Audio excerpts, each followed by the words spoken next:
Hello বন্ধুরা, Gopal and Mandira art চ্যানেলে তোমাদের স্বাগত। তো সবাই কেমন আছো?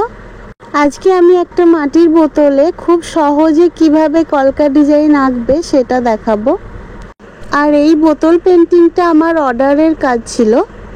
তো দেখো, বোতলটা প্রথমে আমি নীল রং করে নিয়েছি পুরোটা। এর ওপরে লেমন ইয়েলো কালার দিয়ে আমি তোমাদের ডিজাইন এঁকে দেখাবো। তো প্রথমে যেটা বলেছিলাম, খুব সহজভাবে বোতল পেন্টিংয়ের জন্য আমার মতন এরকম একটা বোতল তোমাদের চুজ করতে হবে।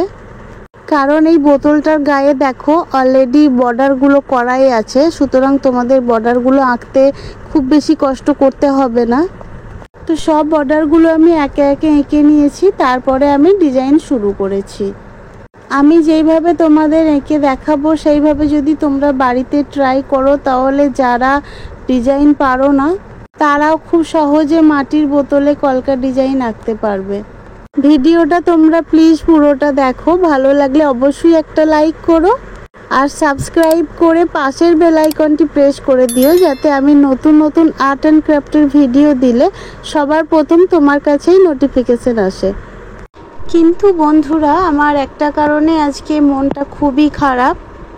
সেটা হচ্ছে, তোমরা আমার ভিডিওগুলো তো দেখছো ঠিকই, লাইকও দিচ্ছ, তার জন্য থ্যাংক ইউ, কিন্তু তোমরা ভিডিওগুলো শেয়ার করছো না।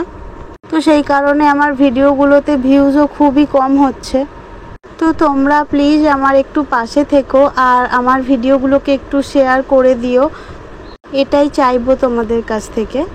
তো এখানে নিচের দিকে সহজ ডিজাইনটা আমি অফ ক্যামেরায় করে নিয়েছিলাম, এরপর ওপরের দিকটা তোমাদের দেখাচ্ছি দেখো। আর আমি এখানে যে ডিজাইনগুলো দেখিয়েছি, যারা নতুন নতুন ফেব্রিক আলপনা শিখছো বা বাড়িতেই নিজেই ট্রাই করবে বলে ভাবছো, তাদের জন্য ভিডিওটি খুবই কার্যকর হবে বলে আমার মনে হয়। যারা ফেসবুক থেকে আমার ভিডিওটি দেখছো, তারা মন্দিরা আর্ট গ্যালারি পেজটা অবশ্যই ফলো করে রেখো। আর তোমরা যদি নতুন কিছু ভিডিও আর্ট অ্যান্ড ক্রাফটের মধ্যে দেখতে চাও, তো আমাকে অবশ্যই কমেন্ট করে জানিও বন্ধুরা। তো আমার বোতলটা এখানে বর্ডার ডিজাইন হয়ে যাবার পর আমি মাঝখানটায় একটা পদ্ম ফুলের ডিজাইন করছিলাম। পুরো বোতলের ডিজাইনটাই এখানে আমি নীলের ওপর হালকা হলুদ রং দিয়ে করেছি, এখানে অন্য কোনো রং আমি ব্যবহার করিনি। যে দিদি আমাকে এই মাটির বোতলটি অর্ডার দিয়েছিল, তো সেও খুব হালকা কাজের মধ্যেই রাখতে বলেছিল আমার ডিজাইনগুলো। তো দিদির ইচ্ছা আর আমার পছন্দ, সেই দুটো মিলিয়েই আমি বোতলটা পেন্টিং করেছি। তো তোমরা পুরোটা দেখো, ভিডিওটা দেখে অবশ্যই আমাকে জানিও কেমন হয়েছে। ভালো লাগলে অবশ্যই লাইক করো। আর মাটির জিনিসের রং যেহেতু খুবই তাড়াতাড়ি শুকিয়ে যায়, সেহেতু এটাও আমি তাড়াতাড়ি তৈরি করতে পেরেছি, আমার বেশি সময় লাগেনি। তো এভাবে পদ্ম ডিজাইনটা কমপ্লিট করার পরে আমি উল্টো দিকেও আর একটা এরকমই সেমভাবে পদ্ম ডিজাইন এঁকে নিয়েছি। দেখো, আমি তোমাদেরকে সেটা দেখিয়ে দিচ্ছি।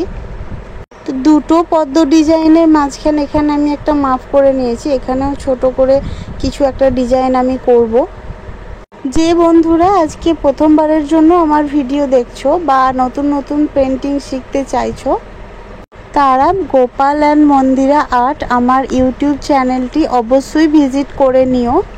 ওখানে আমি খুব সহজভাবে মাটির থালা, বাটি, গ্লাস পেন্টিং করা দেখিয়েছি। আশা করি তোমাদের সেই ভিডিওগুলো কাজে লাগবে।